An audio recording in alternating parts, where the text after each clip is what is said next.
નમસ્કાર વિદ્યાર્થીઓ, પરીક્ષા પર્વની ગુરુ ચાવી મિશન સિદ્ધવતા 2.0 અમદાવાદ જિલ્લા ગ્રામ્ય શિક્ષણ અધિકારીની કચેરી દ્વારા આયોજિત આ વિડીયો લેક્ચર સિરીઝમાં આંકડાશાસ્ત્ર વિષયમાં હું સંજય ગજ્જર તમારું સ્વાગત કરું છું. આપણે પાર્ટ 2ના આંકડાશાસ્ત્રના 12 કોમર્સના પાર્ટ 2ના આંકડાશાસ્ત્રના પ્રકરણ 2 વિશે જે આગલા લેક્ચરમાં સમજણ મેળવી હતી એ જ પ્રકરણનો અસતત યાદચ્છિક ચલને લગતો પ્રશ્ન જે પૂછાતો હોય છે એની આપણે અહીંયા આજે વાત કરીશું.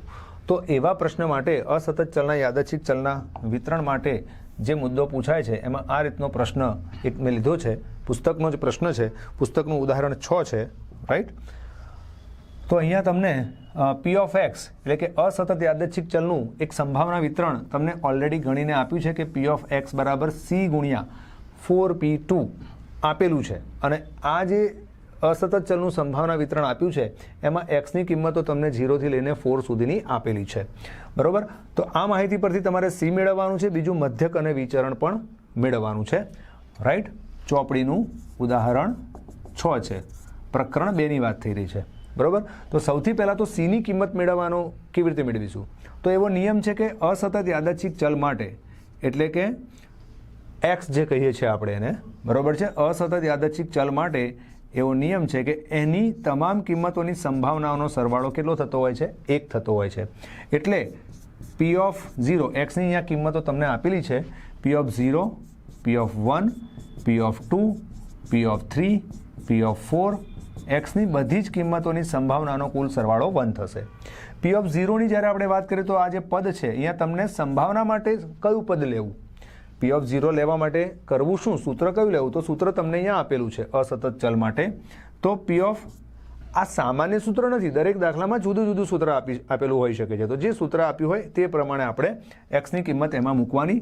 તો શું છે સૂત્ર પી ઓફ 0 માટે? સી ગુણ્યા સી ઇન્ટુ 4p0, પછી સી ઇન્ટુ 4p1 1 માટે, પછી C into 4p2, C into 4p3, C into 4p4, right, બરાબર 1 છે. હવે સીની કિંમત 4p0નું મૂલ્ય 1 થાય.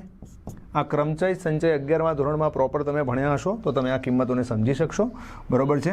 પછી 4p1 એટલે 4 થશે, 4p2 એટલે એની કિંમત થશે 20 થશે, રાઈટ. 4p3ની જ્યારે આપણે વાત કરીશું, સોરી 4p2નું જે મૂલ્ય છે એ થશે 4 ગુણ્યા 3 કરવાનું છે, 12 થશે. 4p3ની જ્યારે આપણે વાત કરીએ તો એ મૂલ્ય થશે 24 થશે. અને 4p4નું જે મૂલ્ય છે એ થશે, એ પણ 24 થશે, બરાબર છે. અને કુલ સરવાળો આપણે લેવાનો છે 1, બરાબર. આ 4p2 જે ગણવાની વાત છે તો આપણે શું કરવાનું હોય? 4 જે છે ને એને ઉતરતા ક્રમમાં 2 સ્ટેપમાં લખવાનું, બરાબર છે. પછી 4p3 ગણવું છે તો શું કરવાનું? 4ને ઉતરતા ક્રમમાં 3 સ્ટેપ સુધી લખવાનું. અહીં 3 છે એટલે 3 સ્ટેપ સુધી લખવાનું, બરાબર છે. અને 4p4 આ તો જેને પ્રોપર કદાચ ન કર્યું હોય, ક્રમચય સંચય ખ્યાલ ન હોય તો એની થોડી સમજ માટે આવી એક રીત તમે વાપરી શકો છો. બાકી બીજી અન્ય ઘણી રીતો છે, રાઈટ. તો 4p4 મેળવવા માટે તમે આ પ્રમાણે 4 સ્ટેપ સુધી ક્રમમાં લખશો. 4p2 તો 2 સ્ટેપ સુધી, 4p3 તો 3 સ્ટેપ સુધી. તો આ પ્રમાણે તમે આ કિંમતો મેળવી શકો છો. એટલે 4p2નું મૂલ્ય એટલા માટે 12 આવ્યું. મેં હમણાં બાય મિસ્ટેક 20 કહ્યું હતું. હવે અહીંયા તમે જોઈ રહ્યા છો કે આ બધાનો સરવાળો કરીએ આપણે તો 24 દુ 48, 48 ને 12 60, 60 ને 4 64 ને 1 65, એટલે 65c મળ્યા તમને અહીંયા.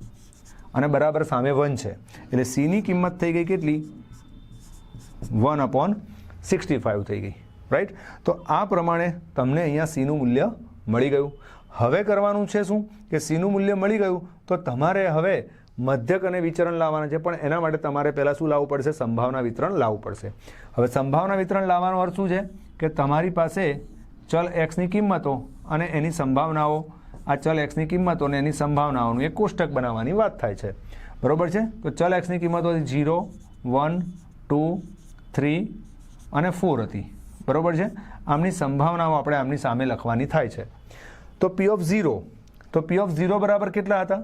અહીં તમે જોઈ રહ્યા છો પી ઓફ 0 બરાબર કેટલા હતા? 1 ટાઈમ સી, એક વખત સી, એટલે 1/65 કહીશું આપણે, રાઈટ. પછી છે પી ઓફ 1, તો પી ઓફ 1નું મૂલ્ય કેટલું લાવેલા છે આપણે? 4 ટાઈમ સી, એટલે 4 વખત 4 વખત 1/65 એટલે 4/65 કહેવાશે. એવી રીતે પી ઓફ 2ની વાત છે તો કેટલા આવેલા છે આપણી પાસે 12 ટાઈમ્સ સી એટલે કે 12/65 અને પી ઓફ 3નું મૂલ્ય જે છે એ આપણે લાવેલા છે 24 ટાઈમ સી એટલે કે 24/65 બરાબર છે. અને પી ઓફ 4માં આપણે લાવેલા છીએ એમાં પણ આવ્યું છે 24 ટાઈમ સી એટલે કે 24/65. તો આ આપણને એક્સની કિંમતો માટે પી ઓફ એક્સ મળી ગયું બરાબર છે. તો પી ઓફ સી આ રીતે લાવવાનું છે. પછી સંભાવના વિતરણનું કોષ્ટક આ મેં ઊભું લખ્યું છે, આડું પણ લખી શકાય છે. કોષ્ટક લખવાનું છે અને ત્યાર પછી આપણે જે બીજું મધ્યક અને વિચરણ જે ગણવાનું છે એ ગણવા માટે આપણે શું કરીશું એની આપણે વાત કરીએ બરાબર. મધ્યક ગણવા માટે શું ગણવાનું છે તો મધ્યક મ્યુનું સૂત્ર છે જેને ઈ કેપિટલ એક્સ પણ કહેવાય છે, સિગ્મા એક્સ ગુણ્યા પી એક્સ. એટલે શું કરવાનું, ચલ આ જે એક્સ છે તે અને એની સંભાવના છે એના ગુણાકાર લેવાના. એકચ્યુઅલી તમે 10મા 11મા ધોરણમાં જે મધ્યક મેળવવાની પ્રક્રિયા કરતા ને આવૃત્તિ વિતરણવાળામાં આ સંભાવના વિતરણ છે, અવલોકનને તેની સંભાવના આપી છે. તેમાં તમે 11મા ધોરણમાં કે 10મા ધોરણમાં શું ભણતા, અવલોકન અને એની આવૃત્તિ આપતા. એટલે અવલોકન જોડે આવૃત્તિ ગુણતા. અવલોકનને સંભાવના આપી તો અવલોકન જોડે શું કરવાનું, એની સંભાવનાને તમારે ગુણવાનું છે.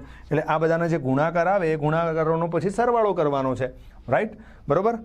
તો એક્સ અને પી એક્સ, ચલ એક્સ છે આ એક્સ અને પી એક્સ એટલે ચલ અને તેની સંભાવના એનો ગુણાકાર એટલે 0 ગુણ્યા 1/65 પછી 1 ગુણ્યા 1/65 પછી 2 ગુણ્યા 1/65 પછી 3 ગુણ્યા 1/65 અને પછી અહીંયા જેની સંભાવના લેવાની હતી બાય મિસ્ટેક મેં બધે 1/65 લખ્યું, 4/65 12/65 પછી છે 24/65 અને 4 ગુણ્યા 24/65 બરાબર છે.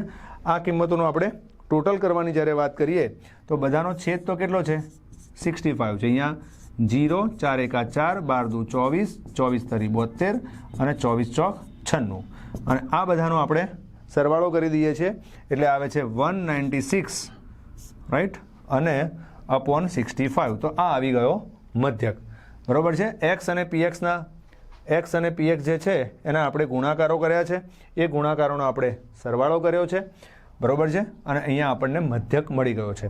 હવે બીજું એક પદ આપણે લાવવું પડશે વિચરણ લાવવા માટે અને એ પદ છે ઈ કેપિટલ એક્સ સ્ક્વેર બરાબર છે. આ પદ આપણે લાવવાનું છે અને ઈ કેપિટલ એક્સ સ્ક્વેર એટલે શું છે, ચલની કિંમતનો વર્ગ અને તેની સંભાવનાનો ગુણાકાર કરવાનો છે. એટલે કે 0નો સ્ક્વેર ગુણ્યા તેની સંભાવના એટલે 1/65 પછી 1નો સ્ક્વેર ગુણ્યા તેની સંભાવના છે 4/65 પછી 2નો સ્ક્વેર, અહીંયા જે ચલની કિંમતો છે એ જ હું લખી રહ્યો છું બરાબર. 2નો સ્ક્વેર અને તેની સંભાવના છે 12/65 12/65 પછી 3 છે એનો સ્ક્વેર અને ગુણ્યા 24/65 અને પછી છે 4નો સ્ક્વેર અને એની સંભાવના છે 24/65 રાઈટ. તો અહીંયા બધાનો છેદ તો આપણને કેટલો મળવાનો છે 65 જ મળવાનો છે. અને અંશની જ્યારે વાત કરીએ ત્યારે 0નો વર્ગ 0 ગુણ્યા 1 એટલે 0 થઈ જવાના બરાબર છે. 1નો વર્ગ 1 ગુણ્યા 4 એટલે 4 થઈ જવાના. 2નો વર્ગ 4 12 ચોક 48 થઈ જવાના રાઈટ. 3નો વર્ગ 9 થશે બરાબર છે અને 9 ગુણ્યા 24 કરીશું એટલે 216 આવશે. એવી રીતે 4નો વર્ગ 16 થશે, 16 ગુણ્યા 24 કરવાથી 384 આવશે બરાબર છે. આ બધાનો સરવાળો ભાગે આપણે 65 લખીશું એટલે એ સરવાળો આપણને જોવા મળશે 652/65. તો આ આવી ગયું ઈ કેપિટલ એક્સ સ્ક્વેર. આ 65 લખ્યા છે ઓકે. તો મધ્યક લાવી દીધો, ઈ કેપિટલ એક્સ સ્ક્વેર લાવી દીધું અને હવે વિચરણ આનું કામ હવે નથી તો એનું અહીંથી હું રફ કરું છું અને વિચરણનું જે ફોર્મ્યુલા છે એ છે Vx બરાબર ઈ એક્સ સ્ક્વેર માઇનસ ઈ કેપિટલ એક્સના કૌંસનો સ્ક્વેર.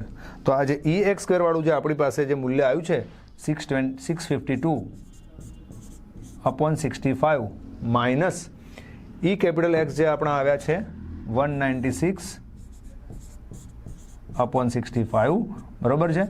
આનો વર્ક કરીને આનું સાદુરૂપ આપવાનું છે એટલે તમને આ પ્રશ્નનો ઉત્તર મળે છે રાઈટ. તો આ રીતે આપણે અસતત વિતરણનો જે પ્રશ્ન છે આ પ્રકારનો પ્રશ્ન મધ્યક વિચરણને ધ્યાનમાં લઈને તમારે ગણવાનો થાય છે. વિડીયોના અંતમાં ગીતાનો શ્લોક છે, અચૂકથી સાંભળશો, આપના આત્મવિશ્વાસમાં વધારો થશે. થેન્ક યુ વિદ્યાર્થીઓ.